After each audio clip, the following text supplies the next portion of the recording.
let me hit this button over here. Live from San Gabriel, California, this is Dre's Geek Philosophy Podcast. We are back in nostalgic books and comics at our nostalgic comics podcast studio because the lovely Sam Zia is home being a family man tonight.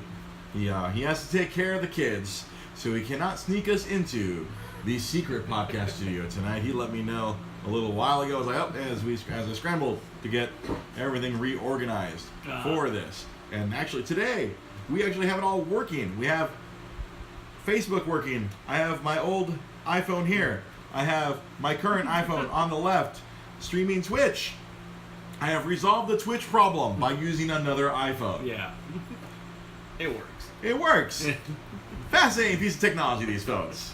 We have a studio in our pockets at all times. Exactly. Yeah, and you know what? Something people need. Something that has never dawned on me, that I've never really talked about for the year and a half that we've been doing this show. This is not like a normal podcast. No. This is an interactive podcast. Yeah. And I've never really promoted it as such, and I really feel stupid. As I was driving over, it occurred to me as I was driving over today, I'm like, this isn't like, if you listen to a normal podcast. Yeah. You just listen to what they have to say, they'll do an interview, they'll kind of jerk off verbally all over the place and talk about a lot of stuff. But we truly, like, when people show up live on Facebook and on Twitch, we have interactivity with the audience. The live audience, if they choose to come on board at 8 p.m. Pacific time on Facebook Live and on Twitch, they can interact with the show. That's true. They can contribute. We have show contributors all the time that people contribute ideas to the show either before the show or literally during the show. Yeah. Many times. So when people... And you know what? I feel like I don't talk that up enough. Yeah. And I feel like I need to start off the show like this is an interactive podcast. Remember, we always welcome input from people watching. And if you're watching this live, watching this on demand after the fact, try to tune in live next time. You don't have to be here for the whole hour. Yeah. Come in, bring something up, talk about something, listen to our conversation, and engage with us. That's what we do here. It's a very fluid show. Yeah. Because I was worried today, like, oh man, we don't have Sam, because usually the show works better when we have multiple voices. I've tried doing this by myself a couple times, and it just doesn't work. So flying solo it's very hard. And Mark Maron does his little 10-minute intro, and he's just kind of just like, it's just like he's doing his kind of like sad stand-up at the same time, and he gets to the interview, and that's where the real meat of that show is. And our show is like you and me, and then you, me, and Sam. And so I realized, many times our guests are the live audience. When they jump in and they're talking to us, I'm stopping them to read, and I'm like, oh wow, that's a really good one. That's some really good stuff. So thank you to everyone who tunes in live, and you're helping us out so much when we're doing this live. You know what else I want to talk about today? I'm going to briefly talk about this. Right now, New Japan Pro Wrestling. Obviously, pro wrestling is a frequent topic here. You hear me talk about it even when we're just here at the store. You have a very annoying customer. Did I say a very annoying customer? You have a customer who always picks my brain. As soon as he found out that I was really into pro wrestling, he now just he asks me 15 million questions about it because I am a jack of all trades. I am the geek philosopher. I know a lot about a lot of things. I don't know everything. But I know a lot. I stay informed. I absorb. I'm constantly consuming information and learning about every single piece of media that's out there. They just finished their big summer tournament. It was really cool what they do to determine the challenger for the champion. 6 months from now, in January, they have this giant tournament. For over the course of 16, 17 days, they have this tournament every day. There's a round robin tournament where every wrestler, they have 2 blocks of 10 wrestlers, and every wrestler has to face each other once.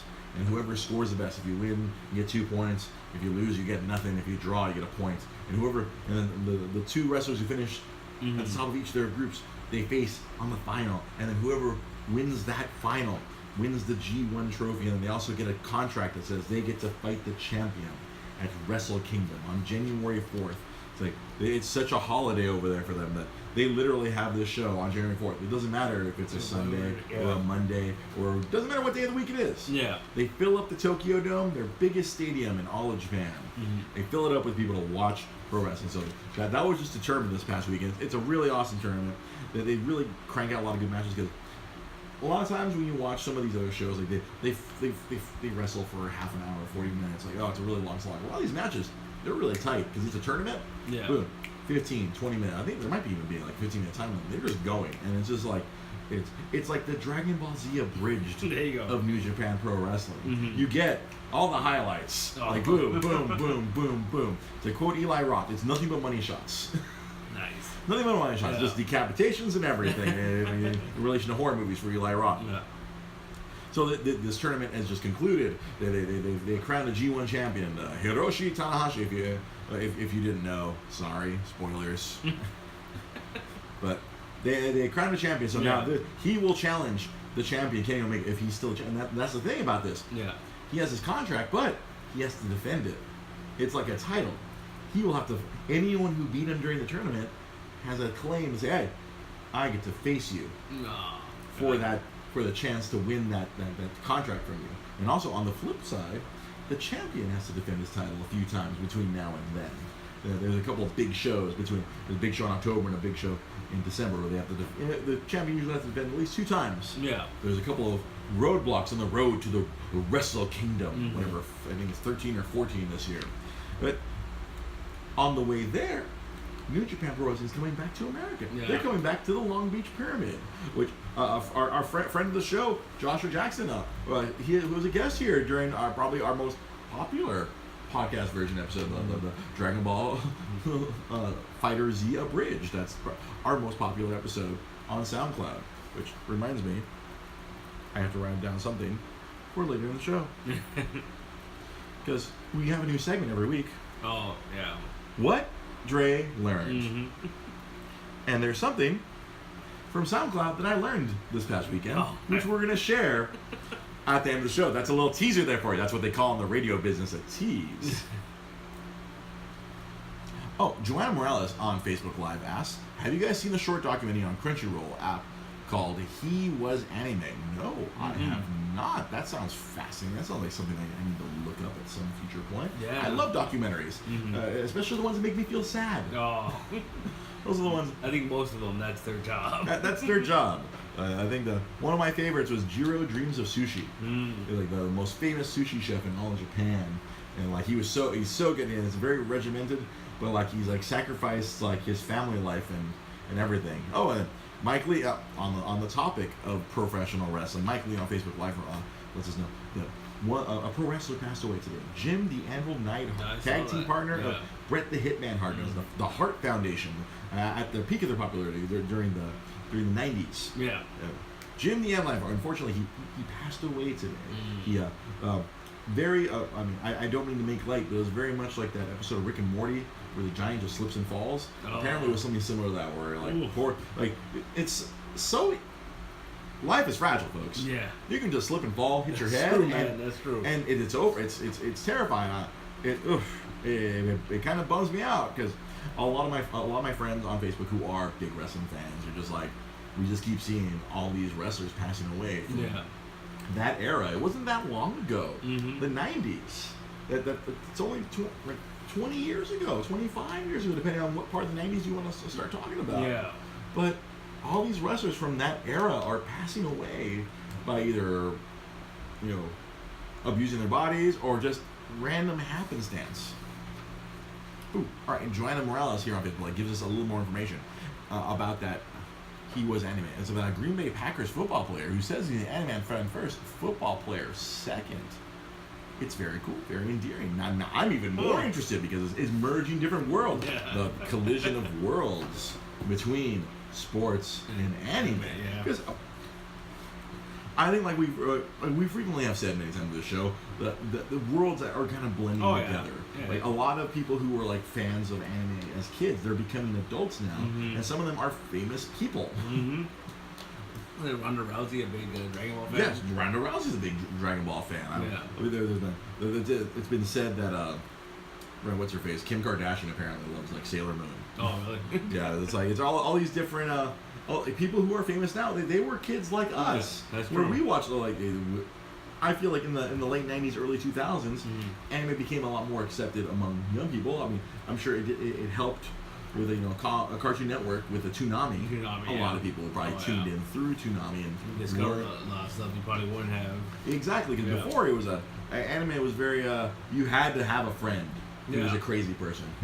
It was like the mafia. Someone had to let you in. I mean, because other than like Akira, you really didn't know much about. American anime wasn't a bigger thing. Oh no. Yeah. I remember back in the day, American animation is G.I. Joe and Transformers. Yeah, my friend. right. Or even that Transformers, that was made in Japan. I mean, I don't know. Well, maybe the animation was made Maybe. Yeah. here, but Well, I mean, the toys were made in Japan. But American animation was, My Little Pony. Yeah. Well, we had like Voltron. Voltron was kind of Voltron. That was pretty big. Yeah, there's a lot of stuff. Thundercats. Yeah. That was American animation, but anime was it's always been considered Japanese.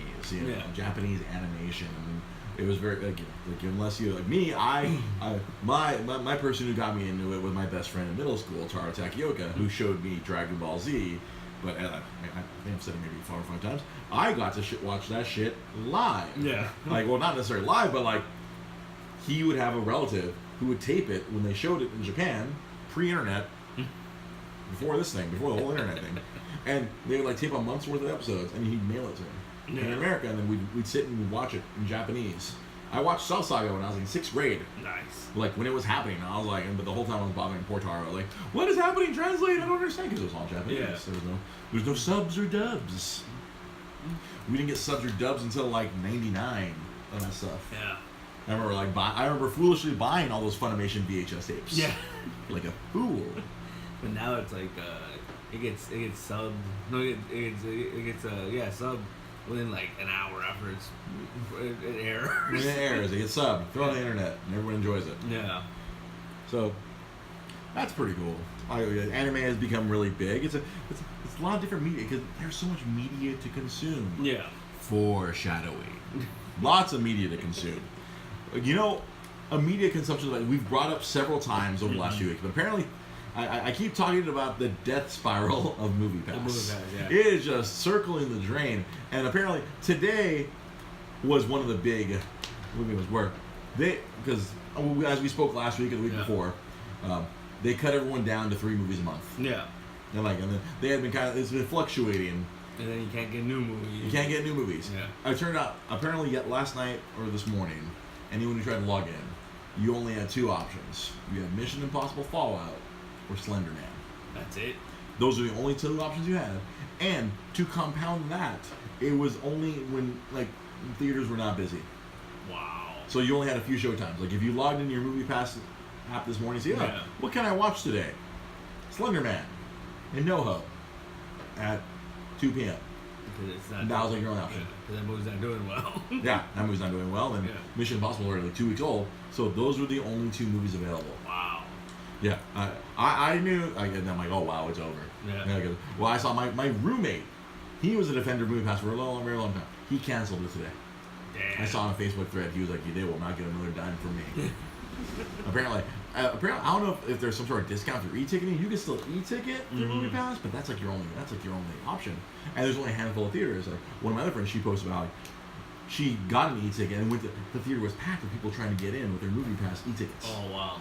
People trying to squeeze the last drop of blood from the stone before it finally just croaks. Yeah, so it's done, huh? This is if it's not shut down by the end of this week, I don't know. So there are some fools with money. Yeah. Dumping money into this. Well, we can still save it. No. But as I frequently tell people, a fool and their money are always soon to be parted. Yeah. I'm sure there's some moron venture capitalists out there who will throw their money at this MoviePass. Well, it's still a big name. There's something, yeah. There's still value to the MoviePass. No, there isn't. No, it is literally at his it's on his deathbed. Yeah. The little beeping. Beep, beep. And the handful of people are like, well, I can still watch 1 or 2 movies. That's so bad. It's brutal. It's brutal what's happened to him. Look, great idea, but terrible execution. Yeah. Terrible execution. They grew too big. Mm-hmm. It's like the old tale of Icarus. They flew too close to the sun. Well, it's kind of like the opposite of what most companies would do, where like you started with limited resources and then you expand. Expand as you get more successful. But this one, it was like give you everything, and then it's like, oh, let's take it away little by little. Yeah, it's like we'll give you all of the options, and then we'll take as we become more successful. Oh shit, we burned through all the money. Yeah. It is truly terrifying. But you know what? You don't need Movie Pass to watch tomorrow. What's that? Avengers Infinity War comes out tomorrow. Yeah. So next week, we're giving everyone one more week. We're giving y'all one more week. Comes out tomorrow on Blu-ray. Mm-hmm. It's been out for 2 weeks if you're somebody who likes to buy digital. Mm-hmm. Avengers Infinity War comes out tomorrow. I'm going to go buy my copy tomorrow because I love owning physical media. Yes, you do. Foreshadowing. I love owning physical media. Physical media, it brings me warmth and comfort. Yeah. And I don't need the internet to watch something. That's true. That's true. I am a paranoid old man. So it comes out tomorrow, so that's a fair warning, everyone. If you still haven't seen Avengers Infinity War, we're going to talk about it next week. With or without Sam Z, it doesn't matter who's here. Yeah. If I'm here, Melini's here. We're talking about it. We're going to freaking lay it all out. It's all there. It's coming out next week. It's the spoiler review, finally, of Avengers Infinity War. We've given everyone the requisite however many months since May. Yeah, it's been a while. Like, April? No, it was April. It came out in April. End of April. End of April came out. Did you see on Twitter the actor who plays Daryl, Thor's roommate? He reprised his role as Daryl, and he said he survived the snap. So we're gonna get another short film of Daryl on the Blu-ray release tomorrow. We might. That'll be cool. Yeah. I like the Team Thor. Yeah. And then having to find a new roommate. Yeah, with the Grandmaster. The Grandmaster had to be his new roommate. Good God. Yeah. So Infinity War next week. We're gonna talk about it a lot. We're gonna talk about everyone who died. We're gonna talk about the ramifications of the movie and how it's going forward. Where we're gonna go from here. Yeah. Because we got a long walk to Captain Marvel. Yeah. It's a long walk to Captain Marvel. It really is. We really burned all this stuff out in the summer, man. Like it all set on fire. We got that Venom movie coming out. It's like, all right, we'll watch it. Now we can talk about it here. Did you read about that? It's gonna be PG-13. Huh? They made that announcement. So one F-bomb. Yeah. And no, not really any blood. I think it's gonna be symbiote blood everywhere. Yeah. Symbiote goo. Yeah. He tore him apart. So. And he ate him. Leaving a drop anywhere. Yeah, so that tease we got in the trailer of him like biting that dude's head off, that's probably all we're gonna get in the movie. Teasing. He might not even bit that dude's head off. That's true. That might. See, you know what I'm afraid of with this movie? No. It's gonna be the kind of that cutesy kind of, comic book movie that we used to get pre-Marvel Studios. You know, like a lot of these movies would be really cute about how they do things. Yeah. I mean, if you think back to like X-Men, there'd be a lot of cute things. Mm-hmm. They're really like, oh, that's to try to get a laugh. Mm-hmm. And that's what I'm afraid of with this movie. Yeah. That's what that scene where they showed him like, just like he's talking to the dude and he's about to bite his head off. That's what that evoked. That evoked late '90s, early 2000s comic book movie. Mm-hmm. Friggin' Daredevil and Electro Nachos having a fight in the park, and then she puts her foot up to his throat. Hi, I'm Electro Nachos. Like, cheese. Oh, wow. Look at this. I didn't know they put so much Gouda in here. Ricotta. Oh, my God. And, yeah, that's true. And they would avoid a lot of, like, graphic violence. Because I remember, was it the X2? When Wolverine killed all those soldiers in the mansion? My favorite scene is when he, like, stabs the dude and he pins him against the refrigerator. And the only reason you know he's ran him through is because it has holes on the other side. There's no blood. There's no blood. But like Cap in the tree with a plastic shield. I don't understand Ron Morales. Cap in the tree with some cutesy stuff. Yeah. I don't remember. I've been confused by one of our Facebook viewers. But yeah, so I don't know. And the movie's gonna be weird. Yeah, Venom is gonna be like, well, we'll see. We're gonna watch it. Yeah. For you, our awesome viewers / listeners, we're gonna watch it for you so we can tell you about, like, hey, go watch it, Eric. Wait for AMC A-List. There you go. Wait for DVD. Or just stay on, what was it, Movie Pass. Stay on Movie Pass, and maybe that'll be. You keep giving them $10 or $10 to $15 a month. Maybe that'll be one of the movies you get to watch in October or maybe November. You stay on Movie Pass.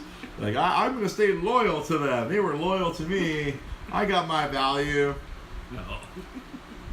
So I'm gonna talk about a little bit about something that show contributor Arturo Delorio. Oh, I'm sorry, Art, if you're watching. Apparently, Fortnite. So that's also been a frequent topic recently. It's on the top. It's on the tip of the tongue of pop culture. Mm-hmm. That game has made $1 billion this year. Holy shit! With a B, $1 billion That is insane. For a game that is free to play.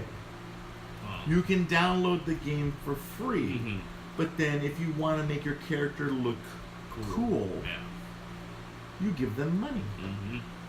And people have handed them money Mm-hmm. to the tune of $1 billion. That's insane, man. And they're projected to hit $2 billion by the end of this year. Wow. Yeah. By comparison, my friend Art, he said it took Grand Theft Auto 5, one of the most successful games on the console. It took them several years to hit a couple billion. Yeah. Fortnite, within a year. Oh no, see, Mike, I was just about to make. Mike Lee makes a point. Just made it available to Android.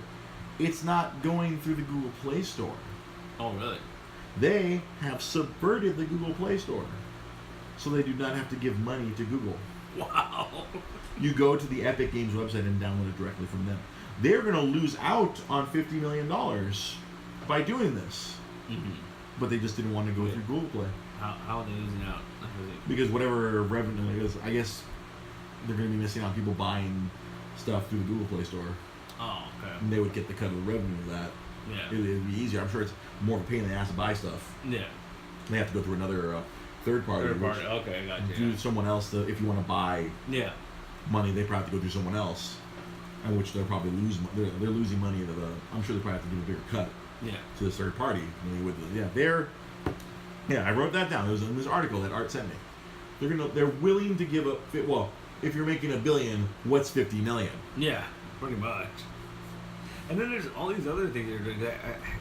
I was finding this thing last night. I was watching TV and there's a commercial where I want to say Sprint or one of those, and it was there's this deal they had, and you can choose between all these different bundles, and one of them was that you got like a Fortnite skin, and it was like something like, and I was like, what, really? And then you got X amount of the Fortnite money, the currency. And it's so ubiquitous. Yeah. It is everywhere. This is Fortnite. It's insane. And my friend Art and I were having this discussion. He was saying, "Oh wow, it's like this game's gonna make billions for years." I'm like, no. Yeah. Because you know what? You know what was the freaking hot shit a couple years ago? Minecraft. Yeah. And you know what? It's gone. It's gone. Got replaced by Fortnite. And you know what? In a couple years, there's gonna be some other cool thing that's gonna happen. Some other cool game that's gonna replace it, and that'll be the next Fortnite/Minecraft that everyone will flock to. Yeah. I mean, they're Epic Games. They're making their money hand over fist, and they better hang on to it because I really feel like this type of success is fleeting. Yeah. Like they're ubiquitous now. They're popular now, but I don't see it like long term. There could be something else better or more fun or just something different where I think people will eventually get tired of this. Yeah. Over time, you'll still have like a core base, but I mean, the greatest example I can make, you played it. I did. You're not a gamer. No. And you played it for a good while. A little while, yeah. Longer than I expected you to ever play that game. I was quite shocked when you told me. I remember I told you that I almost quit once. But the game knew. And then they were like, you could be Thanos now. And I'm like, all right. I want to be Thanos. I want to be Thanos. Ties it back into Infinity War. I have to try that route, right? And then they kept it going a little while, and they updated some things. It was kind of more interesting, but yeah, I eventually got tired of it. I got rid of it. Yeah, so that's what I'm saying. Like, they have this, all these people who probably don't play games are playing it. They're people watching people on Twitch playing this game. Yeah. It's the biggest thing. But I don't see this being a long term, like, they're going to make a couple billion this year. And I think there'll be over time, just people will get bored. People, like, in this day and age of media consumption, people kind of just like move on. They play and they move on. Yeah. And then they will panic. They're like, wait, but we made $2 billion last year. We're only made $500 million this year. Where are the other, like, and that typical corporate mindset? We just lost $1.5 billion. Like, you didn't lose $1.5 billion. You didn't make it. Yeah. It's not there. Mm-hmm. It's this. Oh, we have a shortfall. We expected to make $3 billion this year, but only made $500 million. Ah, the company's in ruins. Like, no, it's not. You just didn't make as much last year. Yeah. I'm sure as a business owner, you don't freak out if you have one bad week. Yeah, no. You're like, oh, you had a bad week. All right, cool. We just move on to the next one. Yeah. And it kind of business fluctuates. Mm-hmm. There's this whole thing where like, it has to constantly go up. No. You have ebb and flow. Yeah. It ebbs and it flows. So, soon-to-be evil dictator Elon Musk, he's trying to take back his company. Yeah. He's trying to buy back all his shares so he doesn't have to answer to shareholders. And that's one of the big problems. All these shareholders, they want to see constant profit. Yeah. It's like, let's just we want to see the sun constantly. Yeah. No, that's not how it works. It doesn't work that way. Sometimes people get tired of your shit. Yeah. We don't have the same amount of viewers every week. No, we don't. People get tired of our shit, and then we go up, and we go down. We go up, we get a big spike of viewers, awesome. Then it goes back down. Oh, people aren't watching this week. All right, we'll just try again next week. Yeah. I feel that's how business used to work back in the day. Yeah, but I think it's just the internet and a lot of like just instant gratification, instant criticism, instant everything. Yeah. Everything's instantaneous. So it really just changes people's perceptions of a lot of things, Yeah. Mm-hmm. Yes, and without even knowing it, you have also done some more foreshadowing to my big topic that we're going to get to here. More foreshadowing. So, let me just get to it right now. One of our show contributors, T.L. Reeve, she's an author. She writes books, like actual books, not comic books, not a self-help book. She writes novels. Yeah. And she made a post the other day that really made me think. Where people are willing to spend X amount of money on certain types of media but would balk at a different other type of media. They'll spend the same amount of money. People will spend $5 to watch a movie for 2 hours, or to buy a digital movie. But if you ask them to spend $5 to buy a physical book, they'll just, that's too much. I'm sure you see it every day here in your comic book store. I grab a book off the shelf. They want $3.99. I'm sure you have certain customers who see the value proposition. Oh, $3.99 for a comic book. That's awesome. You have another person like, $2? Can I get $2? Yeah. I'm not willing to pay $4 for this. I find it very fascinating. It made me really think about the value proposition in media, where digital movies, for example, $16.99 sometimes, but other times $4.99. And people are like, oh, no. Like me, for example, I will not buy a digital movie.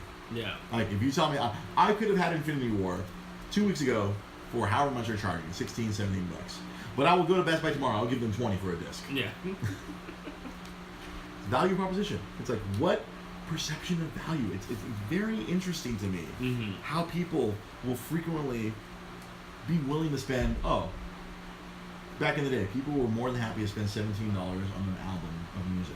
Yeah. 17 songs. But now you have to friggin' hold someone at gunpoint to spend $1 on a song. It's like, $1, that's too much for a song. Yeah. It's like you could just buy I wish I had that option back then where I could just buy the songs I wanted. Yeah. I used to just buy the whole album. I would hope maybe they put out like a single. Yeah. Or a CD single. Ooh, we paid $3.99 for CD singles back in the day. Yeah. That's $3.99 of fucking 1990s money. Yeah. That's like $20 today. Then maybe you'd get like an extra song or something. Maybe they give you like some remix or something or other. Yeah.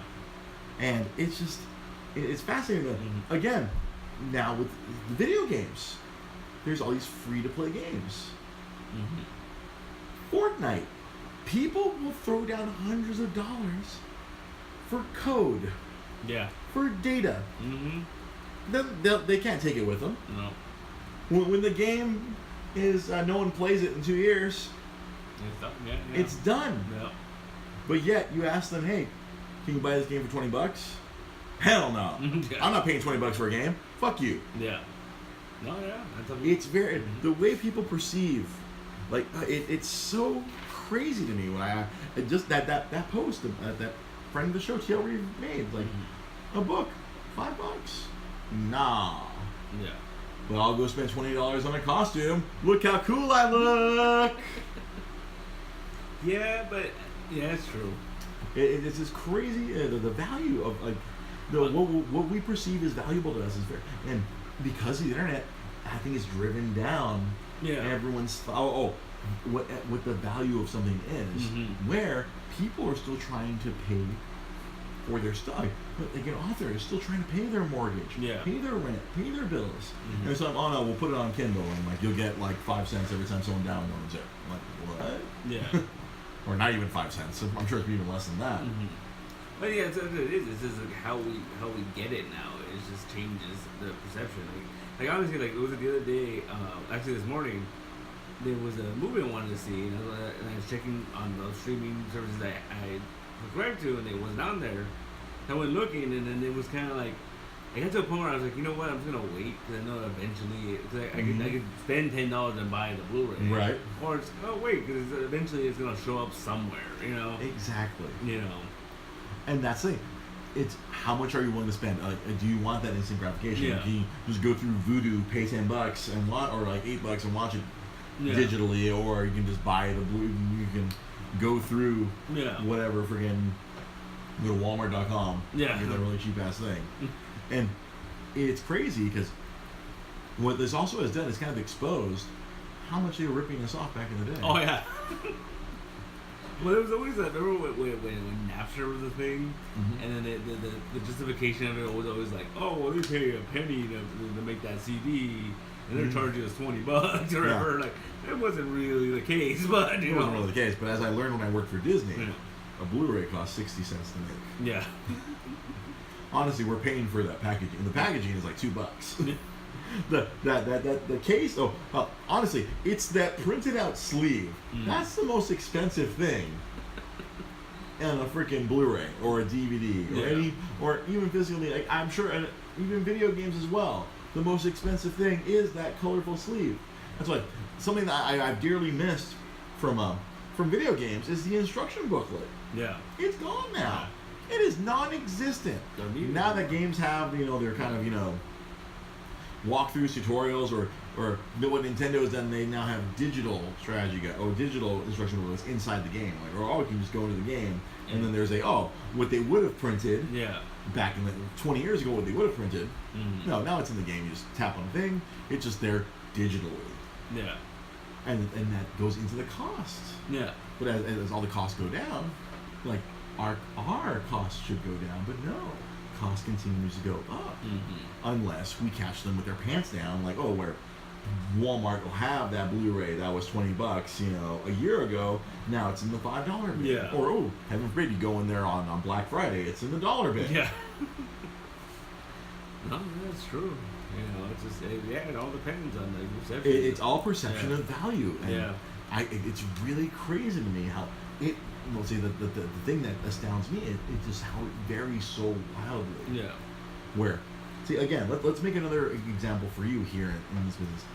In the comic book business, a lot of these rare books or rare covers are worth 5, 10, even 100 times what the original book is worth. Yeah. But it's insane. Yeah. Like, they'll spend $100. Okay, we have a comment over here. Never thought on Twitch we have Mojo Pokeblue. Never thought we'd spend an hour watching someone play a video game. Yeah. Exactly. Yeah. And some people, that's their job, right? People, to play video games, and then people will watch them because you know what? Maybe it's cheaper for me to sit and watch someone play that game than for me to go out and pay $60 for that game. Probably not enjoy it. Have it sit on my shelf, or take it to a GameStop and get ripped off, or I can just go on Twitch. I can watch someone play it, be like, all right, you get that. You kind of get that similar experience. Yeah. Maybe without the frustration. I guess, but it's so weird. It's so weird. Well, because you're older. Yeah. And It's like, oh, why would I watch someone play a game when I can play it myself? It's all about, I guess it's all what people think is their perception of value. Yeah. It's this value perception that is so diametrically different. It boggles my mind. Yeah. I remember someone tried to explain to me one time. It was like, oh no, it was like when you used to go to the arcade and you sit there and you're waiting your turn to play. Yeah. And you'd watch the other person play. I'm like, it was the same thing because you were gonna get a chance to play. You would eventually, you'd eventually get your chance. Yeah. I'd watch people play Street Fighter 2 back in the day. I would wait for my turn. I'd get in there, get my ass whipped, go back, put my quarter back up, and get through. But now the world is the arcade. Yeah. In that respect, but there's people who and people who earn a lot of money like that. There's a streamer like we talked about before, Ninja. He plays Fortnite for everyone. Everyone watches him play. He's entertaining. Yeah. And he makes a fuck ton of money because all these people want to watch him. Yeah. That's weird. I don't get it. That's because you're an old man, Pete. I think so.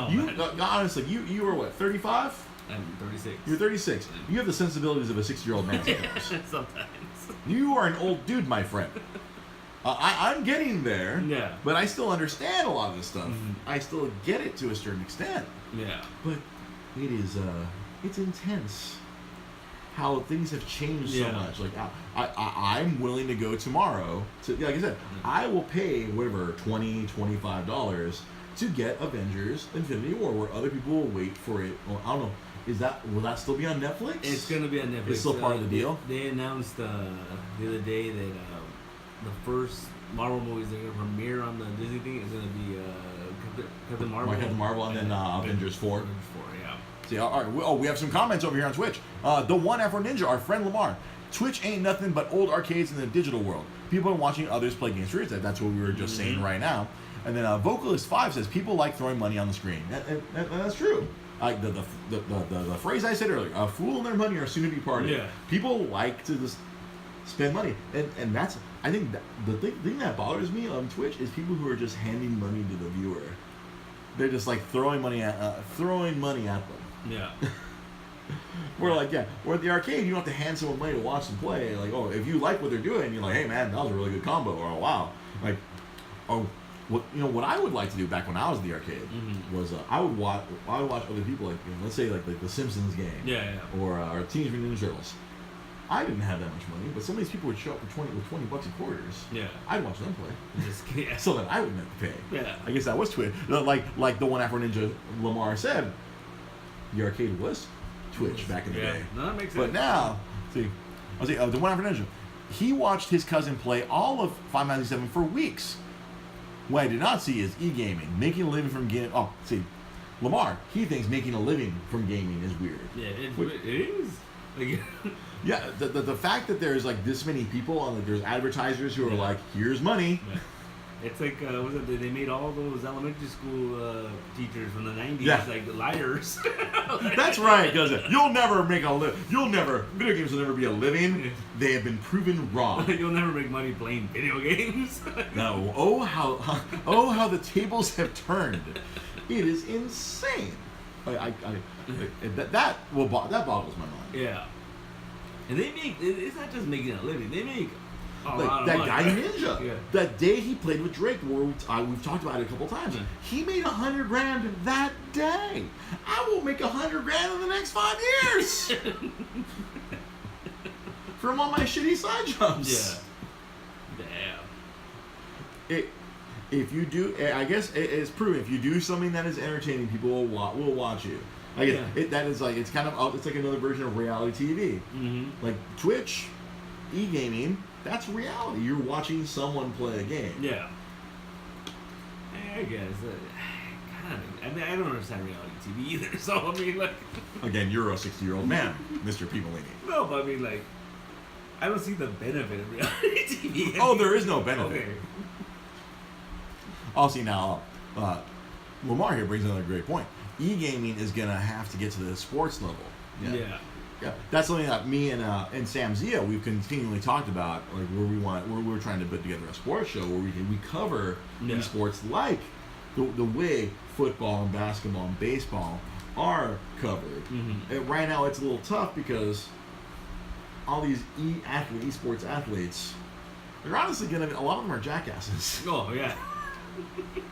Like during that old Overwatch League, I heard like one dude just knocking up girls left and right. Oh, He had to quit.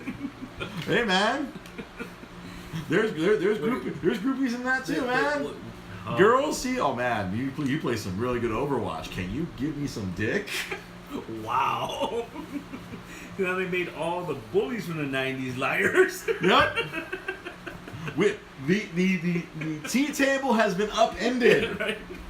Up is down. Left is right. Crunchy Sashimi has joined us on Twitch as well. Thanks for joining us. It's okay if you're late, just as long as you join us. Yeah. Right now, yeah, Lamar says Overwatch League is the best they can get for now, but those kids don't understand what money means when you're under contract. Yeah, they have to behave themselves. They have to put themselves in like the Overwatch League just finished, and now they're changing out people. They're kicking out from teams. Or no, there was one guy who quit of his own volition because it was affecting his streaming. Wow. He wasn't having fun anymore. Oh, yeah, well, that makes sense. He wasn't having fun. Like he was losing viewers because he was spending so much time playing an Overwatch League. Yeah. And he wasn't playing his Twitch, and his subscriber base was revolted against him. And who'd have thought like the movie The Wizard was like such a futuristic movie? Like it was isn't that basically what it was about? Like, yeah. Oh my god. The fucking wizard. Oh good god. Yeah, Overwatch Leagues make $50K minimum. And like that was the other thing. He was losing money playing Overwatch League as opposed to actually streaming. You get $50K to play in an Overwatch League? That's minimum? Yeah. Wow. That's insane. This shit is big business, Wow. my friend. Damn. During the Overwatch League final, they brought up a rapper that nobody cared about. They probably paid him way too much to be there, and no one gave a shit about him. Damn. But that's how much money they had. They brought in this famous. Well, I don't think he's a rapper. I think he's a producer. I will not even dignify him with his name. He's a meme. Wow. Dude, we're in the wrong business, man. We got Aren't we? We gotta become like sports agents for these guys, right? Holy shit, Malini. You're just spitting out $1 million ideas all day, man. These motherfuckers need an agent. Right. They need some adults to fucking like Stop banging those freaking game rats. If you're gonna do it, put a condom on, kid. And we could be like with $50K, you can't afford multiple kids, you idiot. It's not a lot of money. Like, It's not a lot when you have to pay alimony and child support. You're gonna have to stream for the rest of your life.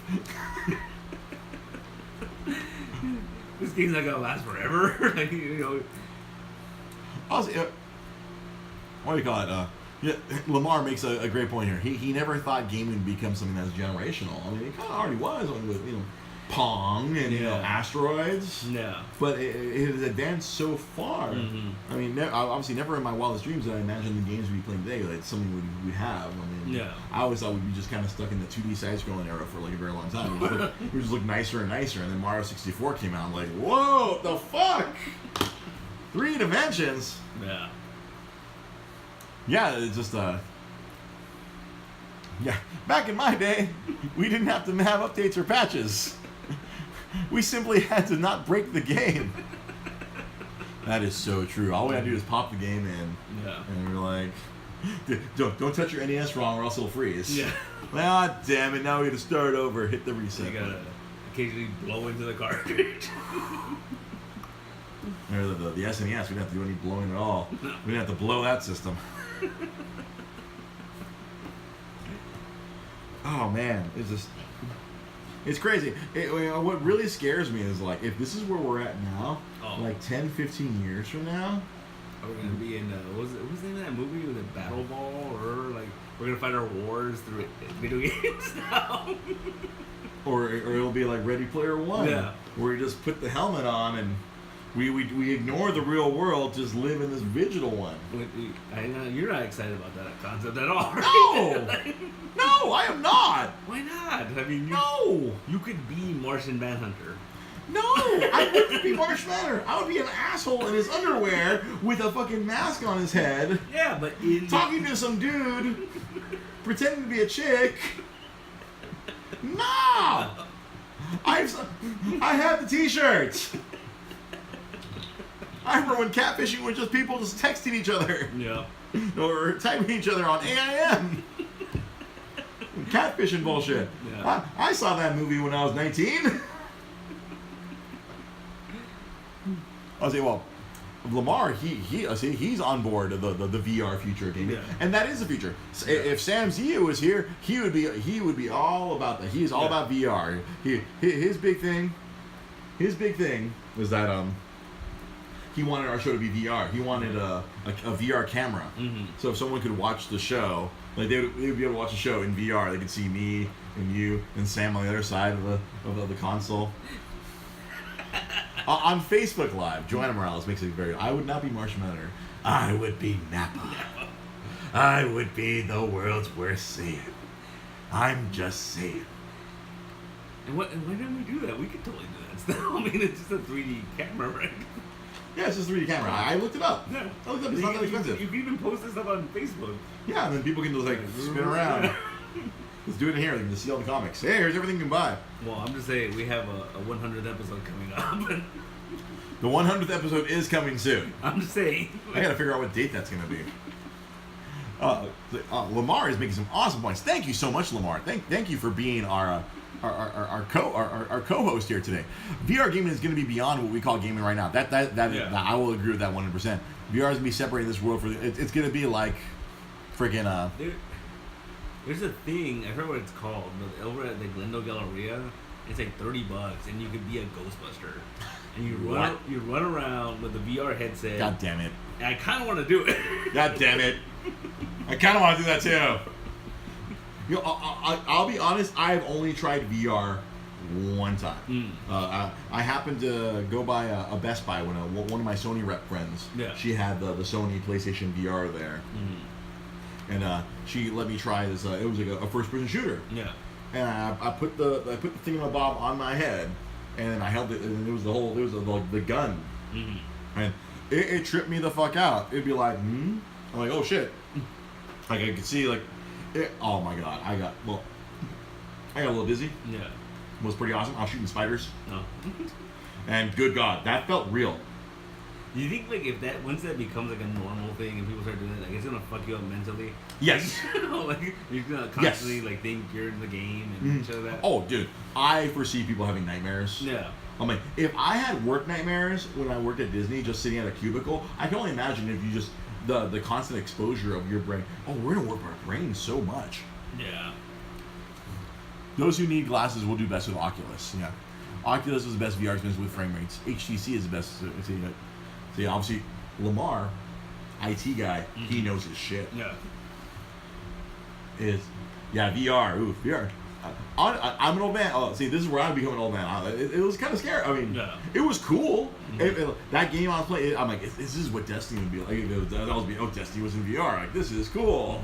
But I'm out of shape, so I got tired, man. You get tired. That's the thing with this VR. You're gonna have to be like physically fit a little bit. Those rigs, whatever, like they have you on a string or whatever, and you're like running on an oar. Running an orb or running on like a treadmill or whatever. It's like this thing that you're going 360, and like that's freaky, man. That.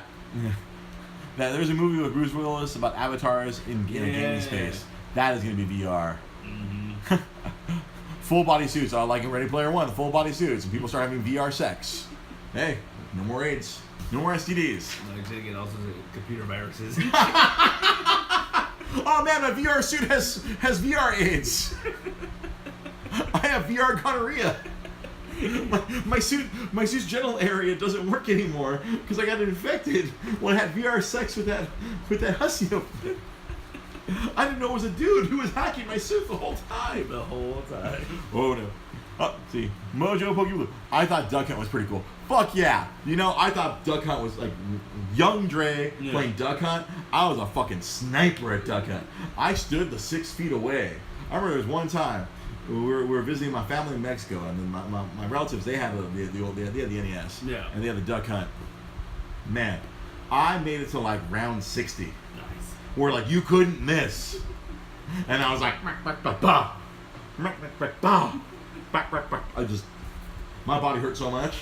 Because think about it, round 60, I stood there for like an hour and a half, and my family was like, "What's wrong with him? Why won't he stop?" Oh, Lamar proposes a very meta question in regards to VR. My question is, if VR does take off, will that improve or harm society?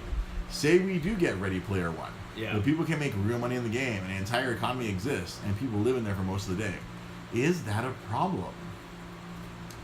I mean, it depends on... It's contextual. Yeah. Like, if we see real life crime drop down and we just see virtual robberies happening, then That's fine. people aren't really getting hurt. Yeah. Physically, mentally, yes. But I think for that to actually work, it would have to be like you'd have Free. Well, yeah, and then you'd have to be able to move around. Like I think if we're talking like you're gonna be sitting in a chair, we're gonna die off a lot quicker. Yeah, no, dude. What you know? What really? See, Ready Player One is very idealistic. Yeah. Everyone was skinny. You know what I think it's gonna be? It's gonna be more of a hybrid of Ready Player One and Wall-E. Wall-E. Everyone's gonna get fat. It'd be the floating chair. You in your floating chair. You have your controller. Instead of having to physically do it, Yeah. you have your controller. Everyone's gonna get Wall-E, man. Yeah. We're all gonna our feet are not gonna work anymore. Like the next generation of humans not gonna have legs anymore. No, we'll just be torsos. You don't need them. Lamar makes a good point. Those people were not sad. Those people were well taken care of. Robots took care of them. The robots did take care of them. No. I mean, It was like anti-Terminator. It was not Skynet. Oh no. The robots never really got that consciousness like, hey, what the fuck? Yeah. Who's taking care of robot? It's true. Who takes care of the robot when the robot breaks? Well, but if we all become fucking invalids, who's gonna fix the fucking robots? That's the end of society. Robots fixing robots? Yeah. But who will fix the robots who fixed the first robots? So unless you teach the robots that basically we're God, like, because eventually they'll, if we can't fix them anymore, then they're gonna be like, well, what do we need? What do we need these people for? Because you reminded me, like, there was a thing recently where, like, there some like think tank somewhere, they had these two AIs talk to each other, and they basically made their own language because they thought English was fucking, well, honestly, English is pretty tough. Yeah. Like, the robots created their own language to talk to each other, and so the scientists were like, oh shit, we don't know what are they saying to each other? Oh fuck this, pull the plug. We just created Skynet. Turn it off. Turn it off. Turn it off. Turn it off. They made their own language. We don't know what they're saying. Get the magnets. Get the magnets. See, you say get the magnets. I think of a good old school like Acme magnet, like Wile E. Coyote. Yeah. Oh, I know that. Yes, that's to say I can't. I was saying, Mr. Mojo Boogie Blue says, can't you used to read a comic book on a tablet or a Kindle? I'm an old man. Yeah, I like it to a point, but it's not enough that if I was told you can only do that, I wouldn't be happy. That would suck. Yeah. The robots found a faster, better way to communicate because standard language had too many variables. Yeah, no, and that's true. No, it wasn't sinister. It was just like, oh, humans, you're stupid. Why do you speak English to each other? This language is so dumb. No, but that's a problem. Like, once the robots think they're better than you, you're in trouble. That is also the trouble. You got to build a robot to fix the previous robots. Yeah. That's right. That's how it works, right? It's like Rick and Morty. Morty's killing Mortys. Morty's fix Mortys. Morty's kill Mortys. Just another day in Mortyville. Yeah. Oh man. It's some really if you had told me 10 years ago that our phones, I would be able to broadcast video of myself to all of these people, I would have been like, you're out of your fucking mind. That's some Star Trek shit right there. That's like, go ahead, next thing you tell me there's a fucking holodeck. Yeah, that's coming, man. It's coming. Holodeck's gonna happen. We're gonna get the holodeck. I'll be Captain Picard, banging hard light women. Hard light women. Women made of hard light and shooting Borg with hard light bullets. Yeah. That's one of the crazy. Whenever that comes up, Lamar, our phones have more processing power than the Apollo missions. Mm-hmm. Yep. They went up there on a fucking in a fucking metal fucking bubble with a fucking with a couple of fucking circuit boards. They got up there and back.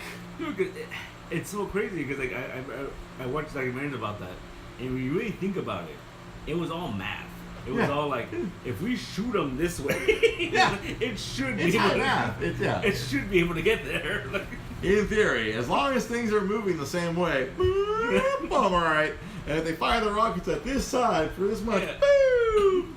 Yeah. So freaking like Apollo 13, they went over that. Mm-hmm. Yeah, and that's right, Lamar. Black math. That's right. Them black lady mathematicians got those motherfuckers in space. Mojo Pokey Blue says, I remember our phone bill being $12 a month and my dad getting mad when someone called long distance and he was 15. Fuck yeah, dude. You didn't want to call long distance. Fuck you. 1-800-AT&T. Go get yourself a calling card. You tell a kid calling card, what the fuck are you talking about? Yeah. I'm use a cell phone after 8 p.m. because the minutes would be free. Mm-hmm. What was it, free on the weekends, right? Free weekends. Yeah, that was a thing. You get 80 minutes, but free weekends. Or the really fun was free incoming calls. Yeah. Hey, so you call someone, hey, call me back. All right, cool, now I can talk.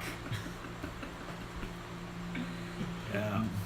That's what people constantly complain now, is that people don't use their phones to talk on the phone anymore. No, there's no reason to. Yeah.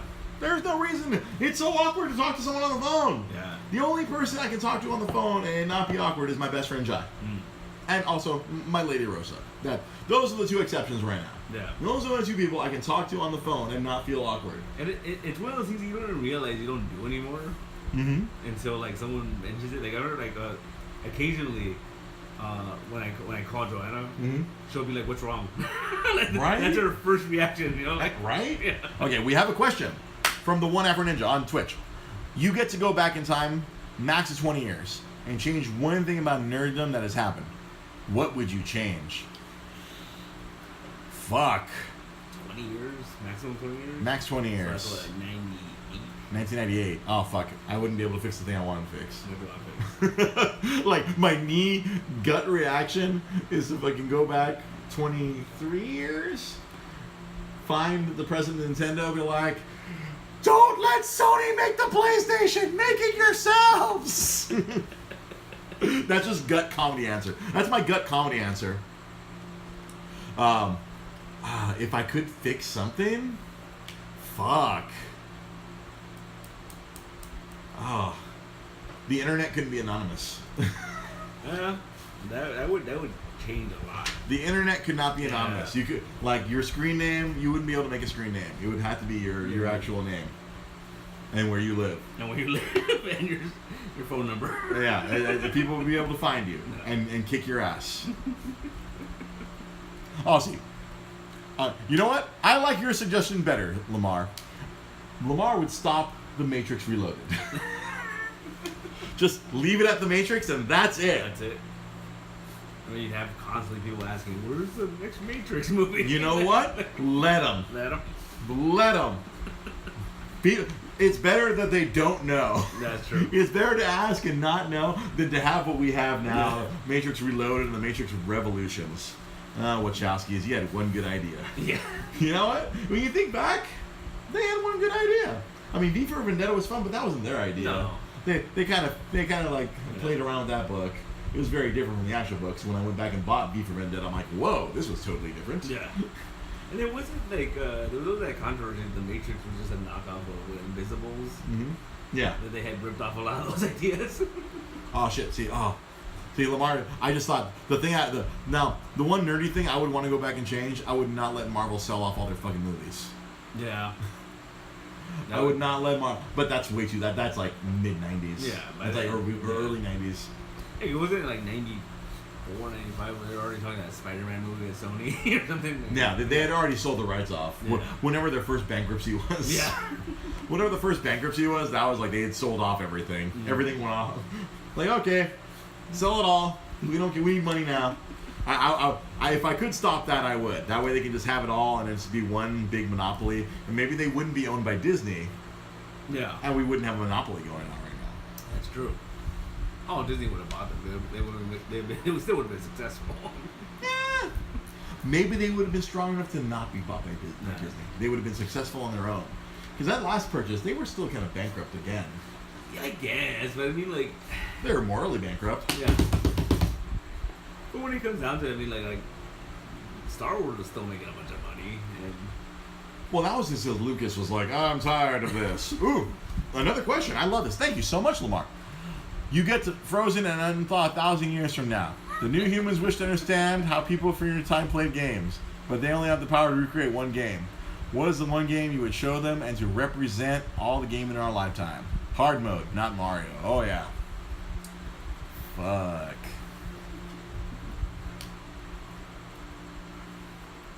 Super Metroid. That is my favorite game of all time. Super Metroid. Elegance in simplicity. Because of that game, we have Symphony of the Night. Because of that game, we have all sorts of other explanations. Yeah. All other games. Yeah. Yeah. Super Metroid. There you go. And if I can't do that, Chrono Trigger. Because you know what? Time travel. Time travel, yeah. Hey, this is what we thought the future would be. Here we go. Robots and everyone would be starving. Wow. Vocalists would go with Skyrim. You know what? I've never been a Skyrim guy, so maybe if I ever actually played Skyrim, I might actually say Skyrim. Skyrim scares me. It's a very deep game. It's like balls deep. It's a balls deep game. You know, talking about games, yesterday, if you were paying attention on Twitch or paying attention, I streamed some Rock Band yesterday. So I'm going to try to sprinkle that in every so often. When I realize I'm at home and I have time on my hands, I am going to try to stream some different games. On my agenda will be Rock Band when my hands are working. Dragon Ball Fighter Z, I really feel like I should stream that. I should do that and just do all the voices as I'm fighting. I think that would be probably the most ideal for that game. Just be like, I'll pick, Jeets, Piccolo, and Goku, and just have them argue with each other as I'm fighting someone on the internet. And then I'm going to fire up Destiny 1. Not Destiny 2.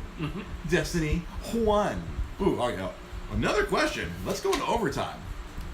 Question. You are forced to use the power to delete one gaming series from all of history, but you also delete your favorite at the same time. What are the two favorites that are gone? Oh, fuck my life. I will delete Call of Duty and Final Fantasy. Wow. You make Sam sad, man. Call of Duty and Final Fantasy. If I had to give up one I love, I'll give up Final Fantasy. You know what? Sorry, everyone. No more Final Fantasy. No more Final Fantasy. I'd still have Chrono Trigger. Oh man. So yeah, I'm gonna try to stream games. One favorite, one hated. I hate Call of Duty. I love I love Final Fantasy. Out the door. No. So I'm gonna try to stream as much as I can. Stream here and there. Half an hour out. It's gonna be short streams. It's not gonna be anything crazy, and I'll try to sprinkle in commentary of things. So let's get to my new favorite segment before we wrap up this show.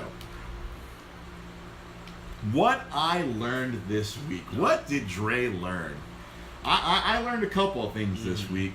I learned on Saturday, someone in Montebello, not Rosa Limon, logged on to SoundCloud and listened to excerpts of 72 different episodes of Dre's Geek Philosophy on SoundCloud.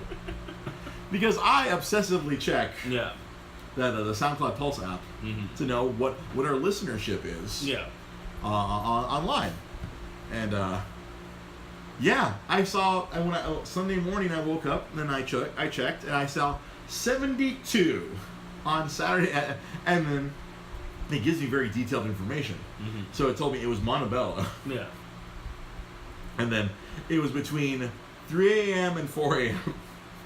Damn. So I immediately asked Rosa, did you get drunk with your best friend and listen to a bunch of random episodes? And here we go, live from the Secret Podcast Studio. This is Dre's Geek Philosophy, like 72 times. Because they're literally, like, obviously, they can't listen to 72 episodes. That's 72 hours in an hour and a half. They're just probably just clicking through, like, almost every episode. Because there's 82 episodes, well, 80-something episodes. We're still missing episodes 2 and 3, which are available on Facebook.com and on our YouTube page, FYI. So that I learned that. And the other thing I learned today is that the recruiting coordinator for Target sucks at her job. I set up an interview with them today because they wanted to hire me for the new La Cañada store. They headhunted. They contacted me. Look at you. They emailed me. They saw my resume on Indeed. I'm like, oh, cool. Target, red shirt, khakis. I'll be a stormtrooper. Yeah. I do need a full-time job. I'm like, the only, obviously, the big downside from that would have been like, it could have hurt this. I could have like, suddenly I'm like working Monday nights. I'm like, no, I built this brand. But today I'd set up because they send you an email. They, oh, hey, please click on this link and schedule an appointment. I'm like, all right. I clicked right through. I'm like, all right, Monday. I usually have Mondays off from most of my job. Well, the rep job I work, but then I work from 5 a.m. to like 1 p.m. All right, cool. Schedule it for 1:30. And then at 1:30, I'm sitting in my car, air conditioner. I just finished at the rep job. My legs were hurting. And they never called. I drove home. Never called. So apparently, Target recruiter Michaela McCallum, it doesn't matter what your name is. You know what? Maybe I didn't want to work at Target anyway. Maybe I didn't want your dumb full-time job where I'd miss out on doing these fun shows. So that's what I learned today. I learned that Target sucks. Target sucks. And there is a crazy person in Montebello who clicked through. Maybe they're not crazy. They just want to hear live from Los Angeles. This is Dre's Geek Philosophy 72 times. Sounds crazy. Crazier things have happened. Yeah. Remember, you can always follow us on Twitter at DreGP Podcast. You can watch us on Facebook Live. Facebook.com/DreGP Podcast. Like several people did today, you can watch us on Twitch. We've resolved Twitching. We had multiple viewers today. Thank you so much, Twitch people, for watching. Thank you, Facebook people, for watching. Thank you for helping us out. Because, like I said, Lamar, you were chiming in several times. You were the real MVP today, my friend. We got to get. Well, if you didn't live so far, we got to get you in person again. Because you were here for like the very first episode. I don't know. Was it the actual broadcast episode, or I think it was a test episode? I remember Lamar was with us. I believe it might have been our first episode. Yeah. Where Lamar was our third man on the booth. Yeah. I'm happy you were able to contribute this way. Thank you so much, Lamar. And thanks to everyone, all of our show contributors. T.L. Reeve, Arts Lorio, Rosa Limon, Mike Kirksey, all of our array of show contributors, everyone who helps the show out, helps spread the word of my crazy geek philosophy everywhere around. So Monday nights, 8 p.m. If you want to participate in this interactive podcast, remember, this is an interactive podcast. You can contribute. You can be a contributor like Lamar, like Mike, like Rosa, like Art. You can contribute live to the show. You can become a part of the conversation every Monday night here at 8 p.m. And also, we welcome input on Wednesday nights when we're right here on Wednesdays doing the Multiverse Comic Book Show, where Pete talks about all the brand new comics that come out every week. If you love comic books, we have that show as well. We might, since I can just set up my cell phone, we might stream that show on Twitch as well. Why the fuck not? We can log some more Twitch hours, and maybe someday I can become a Twitch affiliate and get a check for 5 cents every month. There you go. That would be. Shit, I can put that 5 cents towards paying the damn SoundCloud account every year. That's true. You gotta set up that Patreon. Why are you setting up a Patreon? To make $120 so I can pay for the SoundCloud. So, as always, you can watch us on all these different mediums. You can watch Pete and myself Wednesday nights, 8:30 Pacific time, talking comic books.